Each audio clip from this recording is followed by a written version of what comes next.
किसी की तुलना किसी से हो नहीं सकती और करनी भी नहीं चाहिए। हम उसके तरह बन जाए, उसके जैसा हो जाए। भाई हम जैसे हैं अच्छा है, एज इट इज, हम जो है सो है, बस। और उसी में जीना चाहिए। कितना छोटा बात बोलती, एज इट इज, जो है सो है, बस। अब उसका अभिमान भी नहीं करना, कुछ बनने का भी नहीं प्रयास करना, क्योंकि जो बनता है वो बिगड़ता भी है। बस हम जो है नेचुरल है, सहज अवस्था। और साधो कहते ना, साधना सहजो भली, सहज अवस्था को अपनाना चाहिए। तो इस प्रकार मेरू ने कोई पुत्र नहीं हुआ तो हरि भगवान प्रकट हुए तो कहा कि आप जैसा, तो कहा हम अपने जैसा कहां से लाए, तो चलो हम ही तुम्हारा पुत्र बन करके प्रकट होंगे। तो भगवान हरि का ही अवतार है ऋषभदेव। बोलते ऋषभदेव भगवान की, ऋषभदेव भगवान की। ऋषभ का मतलब होता है ऋषेन ज्ञानेन भाति इति, जो ज्ञान से शोभा जिसकी पाए वह ऋषभ है। ऋषभदेव भी बहुत तपस्वी थे, महान थे, और उसी ऋषभदेव से ही जैन धर्म प्रकट हुआ। जैन धर्म का प्रथम तीर्थंकर ऋषभदेव हुए। ये सनातन धर्म से ही तो सब अलग अलग हुआ, जैन बौद्ध सिख जो भी हो, ये सब ईसाई भी बाद में आया है और सब भी। तो इस प्रकार ऋषभदेव भी बहुत तपस्वी थे। तो ऋषभदेव के राज्यकाल में, कालखंड में ऐसा हुआ कि इंद्र उनके चलते थे कि इतना तपस्वी, इतना, क्योंकि सुर नर मुनि सबकी रीति स्वारथ लागी करें सब प्रीति, ऊंच निवास नीच करो तुरती, देख न सकहीं बड़ाई विभूति। इंद्र जब जल गया, भूल गया, उसकी ऐश्वर्य को देख करके कहा अच्छा हम बारिश ही नहीं बरसाएंगे, देखते तुम कैसे वर्षा करवा लेते। कभी कभी होता ना, दो दोस्त में झगड़ा हो जाता, हम तुमको देख लेते हैं तुम ये काम कैसे करते। भाई किसी के बिना कोई काम नहीं रुकता है, और जो होता है तो किसी न किसी माध्यम से हो ही जाता है, और जो भी होता है अच्छा ही होता है। तो इस प्रकार ऋषभदेव ने, जब ऋषभदेव जी के यहाँ जब जल बरसाना बंद हो गया, तो ऋषभदेव ने अपने तपोबल से बारिश करवाया, और इतनी बारिश हुई कि इंद्र भी बिल्कुल लज्जित हो गया कि अरे इतना बारिश तो हम भी नहीं करवा पाते, जो ऋषभदेव ने अपनी तपशक्ति से किया। अब लज्जित हो गया तो क्या करे, तो ऋषभदेव ने अपनी बेटी जयंती का विवाह ऋषभदेव को कर दिया कि हमारी पुत्री, हमारी कन्या का दान आप स्वीकार करें। इस प्रकार इंद्र की पुत्री जयंती का विवाह ऋषभदेव से हुआ, और उनसे 100 पुत्र हुआ, और 100 पुत्र में सबसे बड़े थे भरत जी। भरत जी को राज्य पाठ दे करके ऋषभदेव जी जंगल में चले गए। जब राज्य पाठ सब सुख होगा, अब बस भगवान की भजन करना कि मेरो तो गिरधर गोपाल दूसरो ना कोई, मेरा बस एक वही है और दूसरा कोई है ही नहीं। बस इसी भाव से निकल पड़े। कहीं गांव आदि में जाते ही नहीं थे, और इस प्रकार जंगलों में घूमते हुए एक दिन दवाग्नि लग गई, और अग्नि में अपने को बचाने का भी प्रयास नहीं किया। बस जब भगवान बहुत रखा, अब जी करके भी क्या करेंगे, तो इस तरह से उसी अग्नि में अपने आप को स्वाहा कर दिए। पर भरत जी भी अपने पिता के ही पद चिन्हों पर चले। देखो जो संत महापुरुष होते हैं ना, ज्यादा मान बढ़ाई के चक्कर में नहीं पड़ते। ऋषभदेव जी के ही जीवन से ये शिक्षा मिली कि जब से आई मान बढ़ाई, तब से किस्मत फूटी, स्वामी स्वामी भजन लागे, लगन राम से छूटी। देखो कितना जोर से बोला है, नहीं चाहता है कि हमको भी कोई स्वामी स्वामी भजे। अच्छा, तो स्वामी स्वामी भजन लागे, लगन राम से छूटी। वो छूटी जाता है जब आप भीड़ भाड़ में रहोगे, ज्यादा कार्यक्रम में रहेंगे तो एकांत मिलेगा नहीं, और फिर वो जो आनंद एकांत का है वो नहीं मिल पाता। महाराज रहने ही नहीं देगा। आप रहना भी चाहो तो मीडिया वाले पीछे पड़ जाएंगे, लोग पीछे पड़ जाएंगे, कब भजन करेंगे? न सोने का ठीक, न खाने का ठीक, न और वो परेशान हो जाता है। इसलिए महाराज जी ने, हमें लगता वो श्राप या वरदान था, कहा बेटा टीवी में तो आ जाओगे, मीडिया में तो आ जाओगे, सुख तो मिल जाएगा, पर शांति कहां से लाओगे? ये सब चीज से सुख मिलता है फेमस होने के बाद, पर शांति नहीं मिलती महाराज। शांति तो सर्व त्याग शांति गच्छति, सब चीज को छोड़ने में मिलता है। जैसे बहुत बढ़िया बढ़िया पहन के आओ, भले सुख मिल रहा है कि चलो हम भी माला उला पहने, और हम जब माला पहनते हैं ना तो हम समझ लेते हैं हम बलि का बकरा बन गए। आप लोग की मर्जी है, उठ के जा भी सकते हो, हिल डुल भी कर सकते हो, बहुत कुछ कर सकते हो। अब बलि का बकरा को भी जब दिया जाता है ना बलि, उसके पहले बहुत अच्छी तरह से खिलाया जाता है, तिलक लगाया जाता है, माला पहनाया जाता है, तो हम तो उसी समय समझ लेते हैं कि अब बिल्कुल बलि की बकरा बन गए। तो कहने का तात्पर्य ज्यादा मान सम्मान में फंसना भी नहीं चाहिए, और फंसते हैं तो शांति सुख तो मिल जाएगा पर शांति नहीं मिलती। शांति कब मिलती है? त्याग से। त्याग के बिना शांति मिली नहीं। जब मान लो कि हम ये माला उतार देंगे, सब वस्त्र और बिल्कुल रिलैक्स में होंगे, तभी तो शांति मिलती है।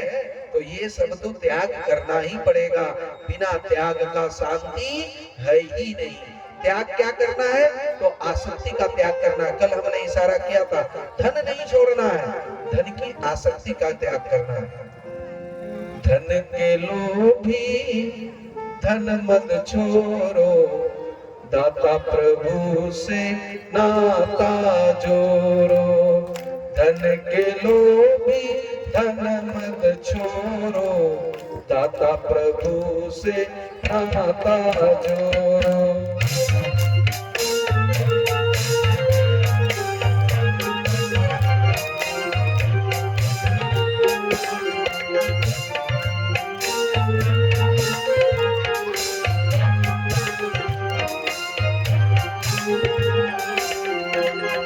धन तो छिन जाता छुट जाता, धन तो छिन जाता छुट जाता, लोभ नहीं जाता है मन से, लोभ नहीं जाता है मन से।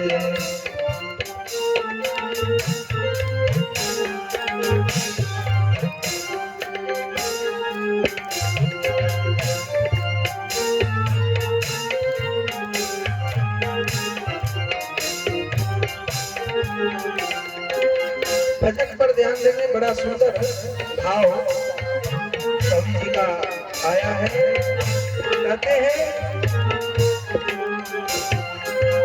धन से कल्पित सुख मिलता है, धन से कल्पित सुख मिलता है, शांति नहीं मिलती धन से, शांति नहीं मिलती धन से।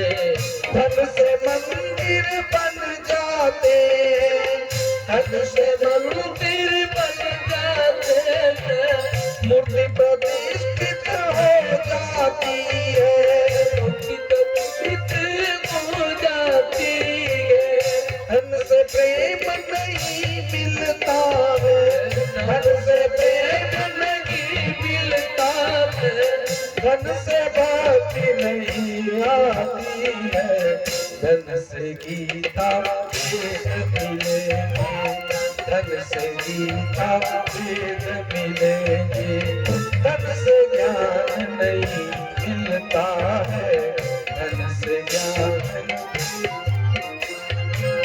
धन से भोग सुलभ होते हैं, धन से भोग सुलभ होते हैं, पर भगवान नहीं मिलता है, पर भगवान नहीं मिलता है।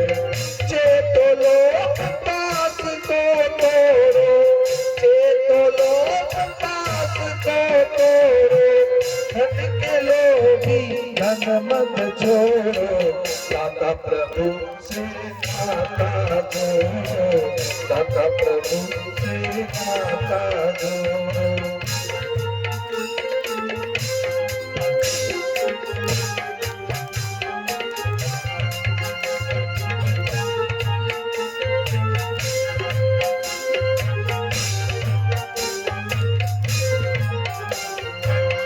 प्रभु कृपा समझ कर भीतर सरल निर्भीक बन जाओ, धन की रक्षा करते करते धन के लोभी मर जाते हैं, किंतु परम प्रभु के प्रेमी दानी बन कर जाते हैं।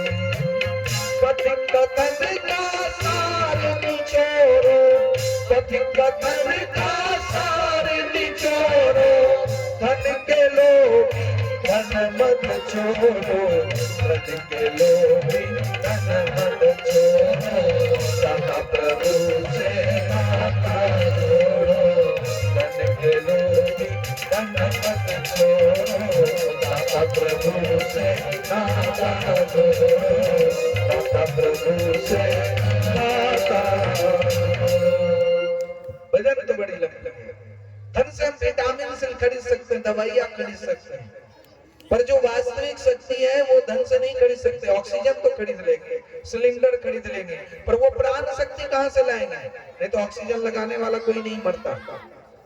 धन से आप एसी कूलर लगा लो, पर जो हृदय को ठंडक पहुंचनी चाहिए वो ठंडक धन से नहीं मिलती। धन से तो हम बहुत कुछ खरीद सकते हैं, पर जो वास्तविक जो हमारे हृदय की शांति है, जो भक्ति है, जो प्रेम है, जो ज्ञान है, वो धन से खरीदा नहीं जा सकता। धन के बल पर पे हम मास्टर तो रख सकते हैं, तो मास्टर क्या करेगा? मूर्ख को एकदम फर्स्ट डिवीजन ले आएगा क्या? भाई पढ़ना उसको है, मेहनत उसको करना है, सब कुछ। ऐसा नहीं है कि अच्छा मास्टर सही अच्छा विद्यार्थी हो जाएगा। गुरु बड़ा की चेला? कौन बड़ा? गुरु किसी से?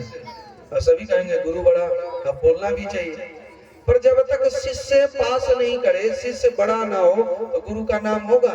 गुरु का नाम तो शिष्य से जुड़ा। अरे जब तक बेटा नहीं होगा तो बाप कहां से कहलाएगा? उसी तरह से जब तक शिष्य नहीं होगा तो गुरु कहां से कहलाएगा? तो गुरु बड़ा नहीं होता है भाई, शिष्य बड़ा होती है, शिष्य की पात्रता बड़ी होती है। शिष्य यदि सत्पथ पर चलना ही नहीं चाहे तो भगवान कहला लेंगे क्या? कहने का तात्पर्य है कि चलना है।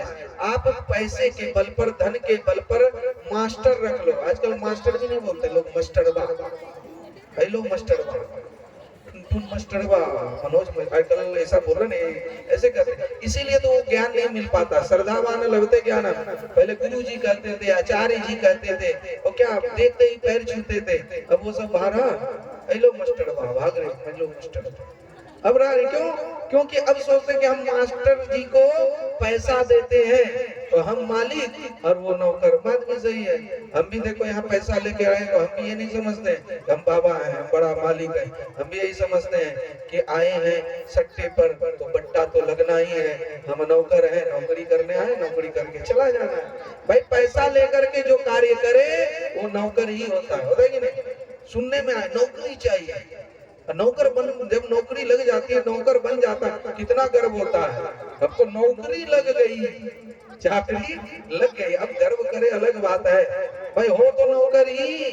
अब बताओ नौकर बड़ा कि मालिक बना? अब मालिक कौन होता है? जो बिल्कुल जो देना है देना और जो कुछ करना है करना, पर हम करेंगे तो अपनी ही मस्ती में, अपनी इच्छा से, किसी के अंडर में नहीं रहेंगे। एक लाइन याद कर लो, जो व्यक्ति वस्तु के दास नहीं, दुख आते उसके पास नहीं। यदि कोई व्यक्ति और वस्तु की दासता में नहीं है तो भगवान भी उसको दुख नहीं दे सकते, और भगवान तो ऐसे भी किसी को दुख नहीं देते। सुखी दुखी हम व्यक्ति और वस्तु की दासता के कारण होते हैं। इसलिए धन नहीं छोड़ना, धन की आसक्ति। तो प्रिय व्रत यही रंग से कदम पर भरत जी चले। भरत जी भी आगे जो है राजपाट, उनके 5 बेटे हुए जो है सुमति, राष्ट्रभीत, सुदर्शन, आवरण और धूमकेतु। तो भरत जी ने सुमति को राज्यपाट दे करके गंडकी नदी के तट पर, नेपाल में जो नदी है वहां पर आ गए और भगवान का भजन कुटिया बना करके करने लगे। एक दिन का संयोग देखो, जब वह नदी में स्नान कर रहे थे, सूर्य देव को अर्घ दे रहे थे, तभी एक हिरणी आई जो कि गर्भवती थी, और जैसे वो जल पी रही थी कि पीछे से एक शेर ने जोर का दहाड़ मारा। उस दहाड़ सुन करके जैसे हिरणी ने छलांग लगाया तो पत्थर पर जाके गिरी। उसका तो प्राण पखेरु उड़ गया, पर जल में उसका प्रसव हुआ, और जब प्रसव हुआ तो वो तो बच गया, उसका बच्चा। ये दृश्य जैसे ही भरत जी ने देखा, दौड़ के गए, बच्चे को, हिरणी शावक को लाया और अपने भी आश्रम में रख करके उसका लालन पालन करने लगे। जब बहुत समय बीत गया, वो हिरणी भी बड़ी हो गई, अब वो भी जंगल में जाने लगा। तो अब देखो, जब स्नेह जुड़ गया तो जब ध्यान करने बैठते तो हिरण का ही याद आ जाता और सोचते अरे अभी तक नहीं आया, अरे कहीं कोई सिंह शेर तो नहीं खा गया। और ये सब सोचते हुए एक दिन भरत जी का प्राण पखेरु उड़ गया। कहते जब भरत जी का प्राण छूटा, इतने बड़े राजा, धर्मात्मा का बेटा, और इतना भगवान का भक्ति करने के बाद भी अंतिम समय में ध्यान में कौन आया? हिरण। तो कहते अगला जन्म उनको हिरण का ही मिला। ये हम लोग बहुत बार सुन चुके हैं, अंत यामति सा गति। अंत समय में जैसा मति होता है वैसी ही हमारी गति होती है।